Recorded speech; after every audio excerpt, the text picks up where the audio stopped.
От поражение на мажоре я отходил буквально, я не знаю, неделю, наверное. Турнир в Нью-Йорке, можно так сказать.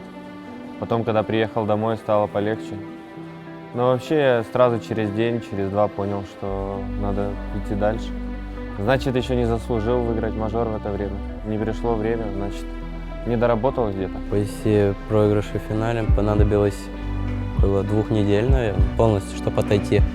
Я думаю, после поражения в Нью-Йорке, поражение в Нью-Йорке загладило поражение на мажоре, поэтому где-то около 2 недель. Не знаю, я отошел буквально через день.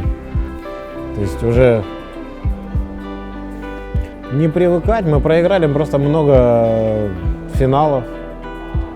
Да, то есть у меня нет, может быть, такого даже большого опыта, как, допустим, у Вани, Дани, которые уже проиграли по 2, но я проигрывал. Самый обидный для меня был финал в Марселе, Астралис. Это был первый финал, где мы сыграли заведомо, значительно ниже своих возможностей, мы поссорились во время игры. И вот первое, что я почувствовал тогда, это то, что мы действительно хорошо играли, имели шанс свой и просто сами его упустили. Это у вас Мака преимущество, Вань, когда с длины тебя штурмуют, ты можешь хоть как-то удерживать свои позиции. Этот мажор, он чем-то был похож. Я не хочу умалять заслуг Астралис, но опять же хочется знать, что ты сделал все возможное. Мы все возможное не сделали, но знаешь, когда ты уже наступаешь второй раз на одни и те же грабли, быстрее приходит осознание. Там буквально, знаешь, в следующий день просыпаешься и уже ты летишь в Нью-Йорк. У меня уже были мысли о том, что впереди. Мне лично потребовалось 1 день, потому что в этот раз как-то более легко перенеслось это поражение. И у нас был следующий турнир, и у нас был разговор после мажора, и в принципе все совсем были согласны, что все нормально, и в принципе нормально дальше велись. Уже было легче.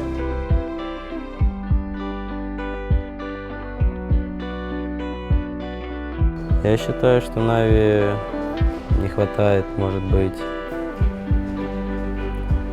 какой-то больше психологии, потому что зачастую в финале или же на турнире, когда мы начинаем играть, мы можем просесть психологически. То есть зачастую играем как команда, но бывают моменты, когда мы играем как индивидуальные личности, а не как команда. Поэтому мы проигрываем. С кем мы на допах на оверпассе играли? С Fnatic. Я просто начал играть сюда закрыто и сейвить свой смог. Тестить этот видео. Несколько моментов. Я думаю, что качественнее работать над своей игрой 100% нужно, это первое. Второе, избавиться от каких-то психологических проблем. Опять же, знаешь, они каждый раз у нас разные. Я не могу сказать, что, знаешь, на дримхаке мы поссорились, где-то еще мы просто испугались, где-то кто-то тильтанул. Оно по-разному случается, но, скажем так, я знаю, что мы работаем над этим, прогрессируем, и могу сказать, что сейчас это больше исключение из правил, но оно случается. К сожалению, такое исключение было в финале мажора. Это второе. Ну и третье, каждому из нас понять, что для того, чтобы быть лучшей командой в мире, а тут у нас команда, да, то есть это не один человек, но и не так много людей, то необходима работа и вклад каждого человека. То есть хочешь быть лучшей командой в мире, ты должен каждый соответствовать этому. Каждый должен отвечать, соответствую ли я, и делать все необходимое. Я даже не знаю точного ответа на этот вопрос, потому что если бы знал, мы бы, наверное, уже были топ-1, но более, продуктивных тренировок, более лучшей коммуникации и общения между друг другом во время игры. Мне кажется, просто если сравнивать с Астралисами, то у них 4 игрока играют уже вместе 3 года, а мы играем вместе год-полтора. Мне кажется, нам, я не знаю, больше тренироваться, может, тоже надо. Может, у нас не такие уж эффективные тренировки, как у Астралис.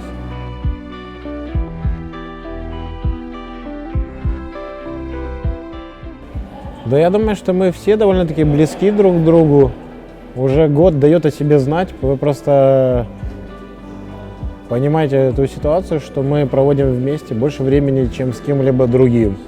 Мы постоянно путешествуем на турниры, постоянно собираемся на тренировки, общаемся в интернете.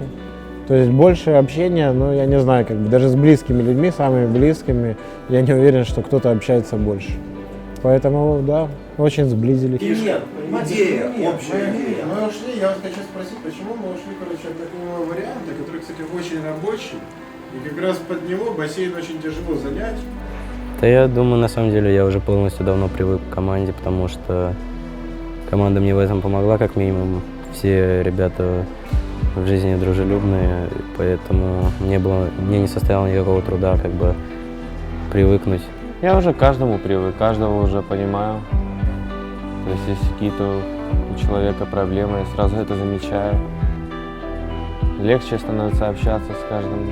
Ну, мне кажется, да, потому что с 4 из 5 людьми я уже играю больше 3 лет. Ну, с Сашей, наверное, сколько, 2,5, с Ваней вообще 4 года, с практически 3 и 3 с чем-то. И с Даней тоже, ну, был перерыв полгода или год, ну, тоже много, поэтому, ну, что касается сыгранности, то она хорошая.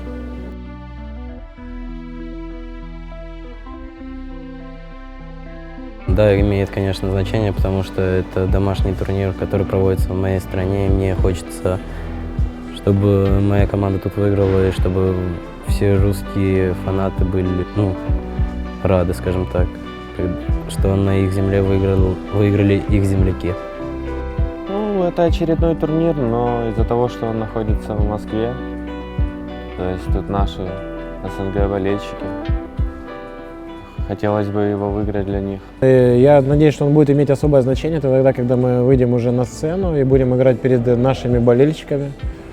Потому что все-таки выступать перед своими болельщиками, перед любыми болельщиками круто, да, то есть и круто, когда есть особенный какой-то перформанс, антураж как бы у турнира, но выступать перед своими болельщиками это ну, что-то действительно особенное. То есть пока мы еще этого не прочувствовали, но сколько тут осталось? В субботу, я думаю, что уже он станет особенным. Ну, это хороший турнир, плюс он проходит в Москве, на моей родине, где могут прийти друзья, родители там и так далее. Поэтому, естественно, чуть-чуть более важный турнир, чем остальные, но в целом, ну да, турнир хороший, важный. Не то чтобы супер важный, но имеет. Я думаю, что, во-первых, люди по характеру должны более-менее подходить, чтобы... То есть если людей лично неприязнь, то они не смогут никак сыграться, я считаю, все равно. Потому что это командная игра, и тут каждый индивидуальный человек очень важен. В первую очередь нужно всем понять, что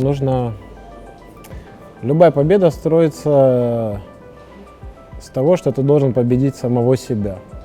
У тебя есть как личности много желаний, много, скажем так, мыслей в голове, которые не всегда те, что нужны для того, чтобы правильно, хорошо тренироваться и готовиться лучшим образом. И ты должен каждый раз говорить как бы себе примерно такие слова, что было бы правильным сделать, что я должен сделать. И то есть, если это расходится, то делать правильный выбор в пользу своих целей. Ну, во-первых, вера в команду, коммуникация, безусловно. В России, в СНГ вообще у нас менталитет тяжелый, поэтому в СНГ очень мало команд, которые умудряются выбиться на высокий уровень. Во многом благодаря тому, что игроки все сильно скилловые, но все имеют свое эго, свое какое-то, свое понимание и не готовы слушать критику и воспринимать ее должным образом. Поэтому, мне кажется, одна из проблем – это менталитет, или как это назвать, даже не знаю. Всегда быть командой, всегда делать что-то вместе. И, конечно же, подход.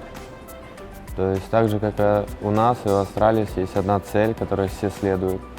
И если ты делаешь фокус именно на игре, на подготовке, кто проявляет больше внимания вообще этой индустрии, там, Counter-Strike, тренировкам, подходу, всему. То есть это не только связано с игрой, также просто с командой. Кто-то выигрывает.